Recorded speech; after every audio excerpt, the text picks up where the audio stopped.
Hi, everybody. Welcome back to SA Smart Chats. My name is Natasha Wilkerson. I am the co-chair of SA Smart, the Mayor's K-12 Smart City Challenge.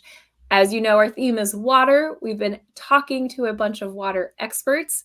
And today we have Gregg Eckhardt, the SAWS Senior Analyst of Production and Treatment. Welcome, Gregg. And thank you for being here. Let me read a little bit about you and we'll just dive right into some questions. Okay. So Gregg is an environmental scientist with 33 years of experience in environmental modeling and analysis, water resource planning and development, state and federal permitting, and water treatment. As the senior analyst for the San Antonio water system, he is involved in the planning, operations, and management of the city's water supply and wastewater. That sounds like a very important job. With an introduction like that, I can't wait to hear what I'm going to say. Right? Well, give us some background. So what is Okay. wastewater treatment all about? All right. Well, thank you, Natasha, for this chance to talk about wastewater treatment, and also to all of you watching at the SA Smart program out there. Really appreciate it. Really enjoy talking about this topic. So what you see behind me there is water leaving one of our wastewater treatment plants. We have three big plants like this, but we don't really like to call it wastewater treatment anymore. We call it water recycling because that's really what we're doing. Anything can be recycled, plastic or glass or metal. Why not water? So what we say at the plant is it's only wastewater if you don't use it. And we are using this water. We might get a chance to talk about that later, but this water recycling is about taking your water, the water that you put down the toilets, down the sinks, down the drains, and we clean it up. We clean it up to a very high standard to where it's almost drinking water again, and we turn it into a very valuable and useful product. And it's important to do that, to protect the environment, to protect public health and safety. We don't want, sewage in the streams, and it's also very important for the economy downstream of us, and for everybody between here and the Gulf of Mexico that lives along the San Antonio River is involved and aware about what we're doing there with our water recycling plants. And so anything that is going down the drain or in the toilet sounds like it comes to you guys. We And get we get all of it. all right. And I think that's something important for students to think about. You don't just flush and then forget about it. Someone has to deal with it. And I know we're going to talk a little bit more about Yeah. being careful. But let's first talk about how does the water recycling process work? Well, that's a good question. And so most people do just sort of flush and forget. They don't really Yeah. think much about, what happens after that. But this plant behind me here, it's almost a square mile in size. Wow. Very big plant, and it costs a lot of money to replace this plant today would be a couple of $1 billion. So it takes a lot of money and infrastructure to do this water recycling process. And so we start with the screening process. We just screen out the sticks and rags and shopping carts and Volkswagens, and then we settle the water. Anything that will settle out, we take it out just by clarifying the water, we call it. And then really the heart of the process, the water recycling process, is microorganisms and bacteria that we use to clean up the water. And it's really the same process that nature uses to clean up water. Nature uses bacteria and microorganisms and settling and filtration, and so we do all that, but we do it much faster and in a controlled environment. So in the space of about 18 to 24 hours, we take your raw sewage, what comes to us down the pipes, and we turn it into this water behind me, which is sparkling clear and, like I said, almost drinking water quality. And to do all that, we have a lot of scientists and engineers and biologists working at the plant, and we need you too. We need young people that are interested in that kind of thing, the STEAM or STEM fields, to come help us with this in the future, because I'm not going to say it's a glamorous line of work, but it is very important for our city and for our economy, that we do this wastewater treatment. So all you young people out there thinking about what you're going to do in the future, um, think about that. Whether you want to get involved with, having a career where you're doing something very important and valuable for our community. Hmm. And has San Antonio been doing this for a long time? Well, San Antonio was really a Texas and maybe even a world pioneer in using wastewater in the early 1900s, more than 100 years ago. Around Mitchell Lake, there was a very large wastewater reuse irrigation system. And at that time, it really was wastewater. There was no treatment going on.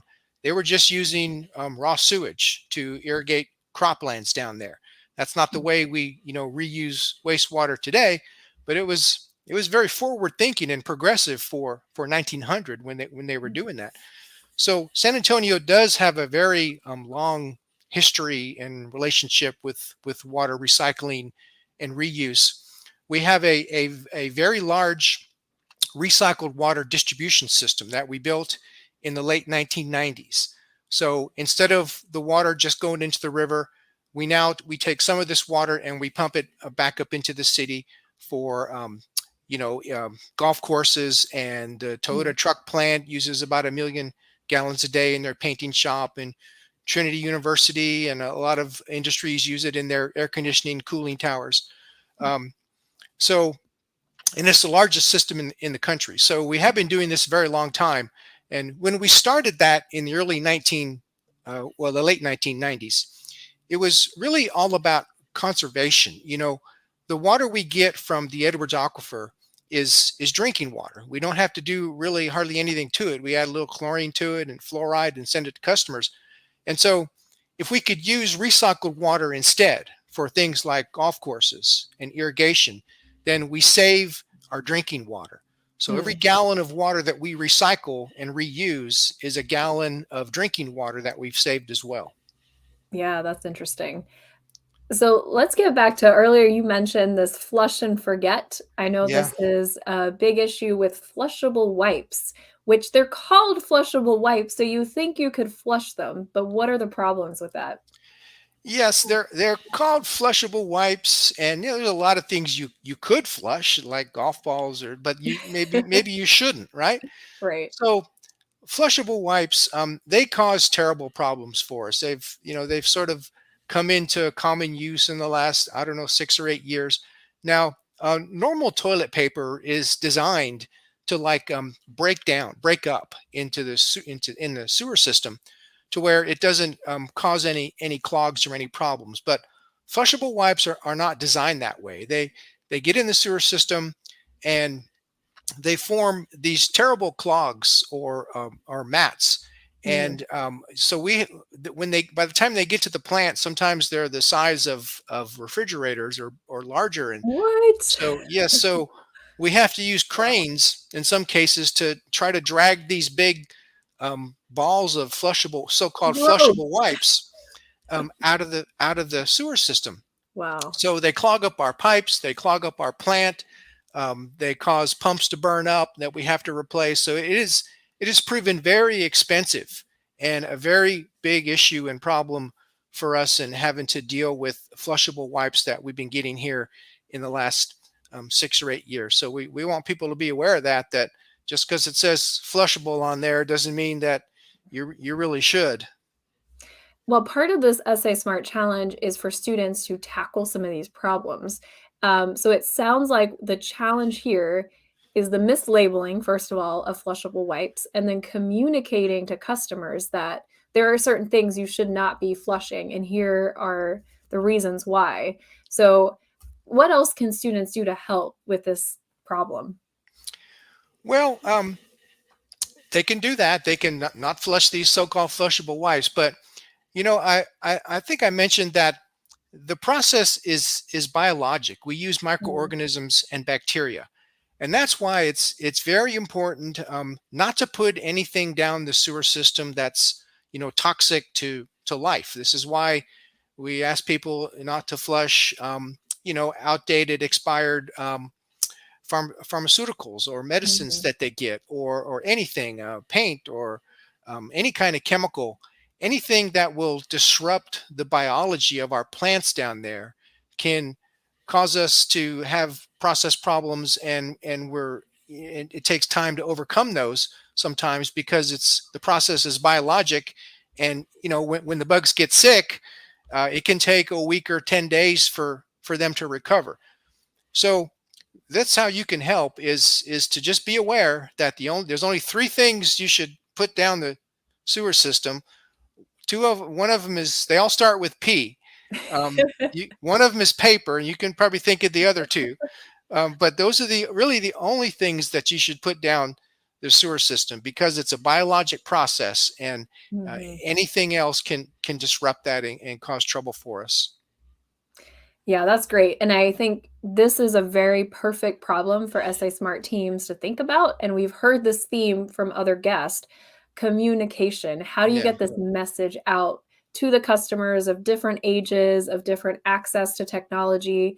And so you can email everyone who's going to read the email, right? You could put banners up, you can make, social media images. So these are things that maybe the younger generation has creative ideas to get the messaging out, because it Yeah. sounds like it's a really big problem. Yeah. They might be interested to hear as well what happens to all the water afterwards. I Yeah. think I mentioned one of those things. We have this very large recycled water system where we send water back into town for the golf courses and the cooling Right, right. towers and all that. And then the second thing we do with the water, this water leaving the plant behind me, is we send it to CPS Energy, and Hmm. they use it to make electricity with. It takes a lot of water to make Really? electricity. So we provide all the water for that. And if you've ever been on Bronig or Calaveras Lakes on the southeast side of the city, they are completely filled with water from our plants. Hmm. So we're able to do this broadcast, and the lights are on, and because we have electricity, and the electricity depends on the water supply from our plants. So we're very involved with CPS, with electrical generation, in that way. And then the third thing that we do with the water is we leave it in the river. And that's very important as well, because the water that we just put into the river, we don't consider that a waste either, because it's supporting the ecosystem all the way down to the Gulf of Mexico. And then when you get down to the Gulf of Mexico and Rockport, Port Aransas, the cities down there, they depend on inflows of fresh water for their economy down there. So the Yeah. charter boats industry, the fishing, the oysters, the shrimp, all of that depends on flows of fresh water from our plants. So we do all three of those things. And in fact, the first two, the recycled water system and the supplying of water to CPS Energy, both of those we sized and designed both of those so that there would be enough water left over for the river itself, for the Hmm. economy and the environment downstream. Yeah, that's really interesting. And I think students probably don't realize how complex this problem is and all the different factors. And I have a different type of question for you here at the end. What is your background? So you said you're an environmental scientist. Is that what Mhm. you have a degree in? Yes. So I started out as an English major, because Oh. reading and writing was my first love, and but I was also sort of an outdoors kind of guy. And so after that, I kept going. This was all at UTSA here locally. I kept going to school, and I got a second undergraduate degree in geography. Mm. So then I had a liberal arts and an earth science degree, and those two together were very good preparation for a master's in environmental science. At that time, the program was called Natural Resources, but same program that today is their environmental science program. Mm. So yeah, I was a local student, and did the whole thing here at UTSA. So and now we have A&M. Yeah. So that also has a water resource program. The ACCD, the Community College District, has an advanced water science resource program. Hmm. So there's a lot of opportunities in our community now to learn about this field and get into it. Yeah, that's awesome. Well, thank you so much, Greg, for joining us. Any final thoughts or words for our students?